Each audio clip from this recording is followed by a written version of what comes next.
Welcome back to Daytime. This is the latest issue of Taste magazine. You'll see it all around the region. Just take a look at that cover.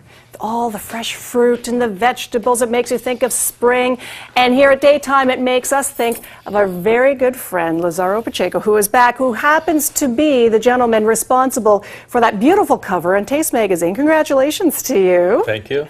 That's wonderful. It looks absolutely beautiful, and you've done almost the recreation of it for us here today. Yeah, I got very close to the cover. You know, you are so mild-mannered about the work that you do, Lazaro. When we see fruits and vegetables this time of year, we think, yum. When you see fruits and vegetables, you must think, okay, what can I make with that? What could I carve? What could I design? That's what I do when I go to San Jacob's Market. I look at the fruits and the vegetables, and the people thinking, oh, this guy's crazy. This guy's crazy. But I look at the fruit and put it in my head, and I say, with this I can do this, with this I can do that. You know, it's interesting because I look at the work that you're doing, and it's kind of the equivalent to me of what a wood carver would do. You know, carving those intricate designs. Except in your case, when you're carving, you know, if something goes wrong, I guess we can eat it afterwards. It doesn't happen with wood. Yeah. But because you're working with perishables, you're on a very tight timeline when you're designing something, first of all, and then it only lasts so long. Take hours sometimes. I bet it does. Because I'm looking at this, and I know this you had to start creating this morning. Yeah. Very early this morning. Yeah. For the show. So for a design like this, or for the cover of Taste magazine, how long? Any idea the number of hours it would take? Taste magazine was about 2 days. Wow. Not a full days, but, you know, few hours every day.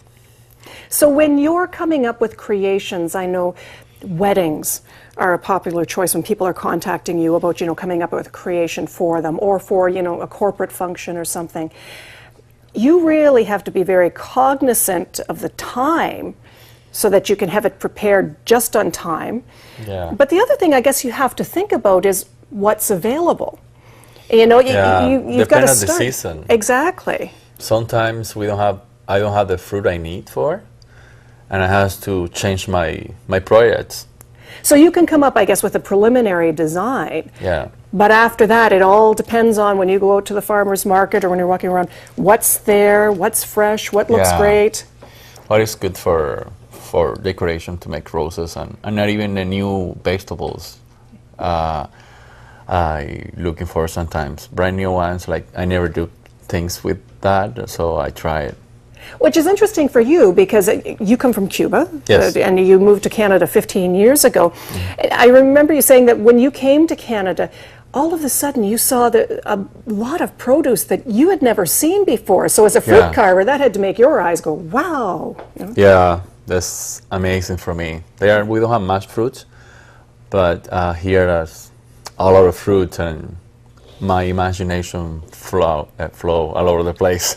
Well, you share your imagination with other people. Not only do you do private lessons if people want to learn how to do the fruit carving, but you've also teamed up with the Kitchener Market, and you provide lessons there occasionally. Yes, it's June the 4th at 11:45. Registration is open, and it's $5 per person.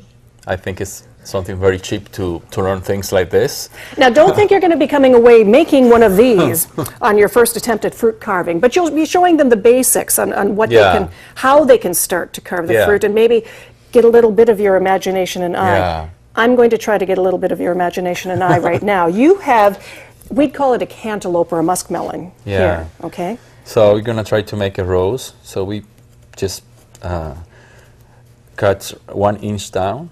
Okay. And run. See, and already I'm looking at it going, a rose? Yeah. Really? But you've already done one that's incorporated in with the sculpture that you've brought here today. So is it about, I guess, layering the design, really, when you're doing the carving, Lazaro? Yeah. And where did you learn all your skills from? I learned in Cuba. In the Jagrumas Hotel. I just learned the basics there. Okay. And after, I just improve my skills here.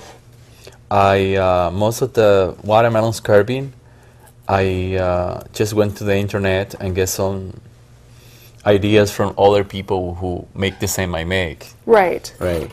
So, and that's what I do now, the watermelon. So what we want to do in the market is these kind of roses, but not in the cantaloupe. Okay. We're gonna do it in the like a mini watermelons. They are on sale now in the grocery store. Okay. So everyone, you're gonna enjoy my class. You're gonna have a baby watermelon, and they're gonna follow my steps, doing the roses. That's what we're gonna do. Well, and the thing is, we get so hung up, I guess, on doing it right. It's got to be exact. It's got to be like that. But, you know, you can be a little, everybody's open to interpretation, I guess. Yeah, you can make mistakes, but that's fine for beginners, right? Because you eat it when you're done. You know? Not So even, it really I know. doesn't matter, Lazaro. Yeah, You're that's gonna not eat it. that's not, this is a special knife I use for. Okay. But in the market, we're gonna use a potty knife, not even I can try to do the roses with a potty knife like everyone do. Because you'd what- have a paring knife yeah. at home in your kitchen, and maybe not the fancier tools. Yeah, these tools are special for this, but most you can use other knives, like a regular knife. And I know for you, a lot of your work is specialty work that you're on call for weddings. People want you to come up with designs for weddings or corporate functions or a lot of different things. But for those of us, you know, that might be taking the lessons, it could be just as simple as, you know what, you've got a family reunion coming up this summer and you just want to do something a little extra, Yeah. or a birthday party, or just because, you know, you just want to have something a little fancier on the kitchen table at home. Why not? You can learn to do like a simple things with fruits and vegetables. Like you can impress your guests at in your barbecue at home or any small parties you do. Look at that. And you really start to see the shape of the rose coming out now with the leaves. That's beautiful. Well, we've got about a minute left, so let's remind everybody again. The lessons are coming up this Saturday. You're offering them at the Kitchener Market. Yeah, And people can get in touch with you directly. yeah. And we've got the information. They can get it up on the screen. It's this Saturday, June the 4th. Costs just $5. Starts at 11:45 a.m. 11:45. And look at that. He did that in 6 minutes. Imagine what you can do with an hour with Lazaro. Well, wonderful. Thank you. I look forward to the lessons. Congratulations on the cover of Taste Thank magazine. you. That's beautiful. Thank you for Back inviting with me. more on Daytime in just a moment. Stay with us.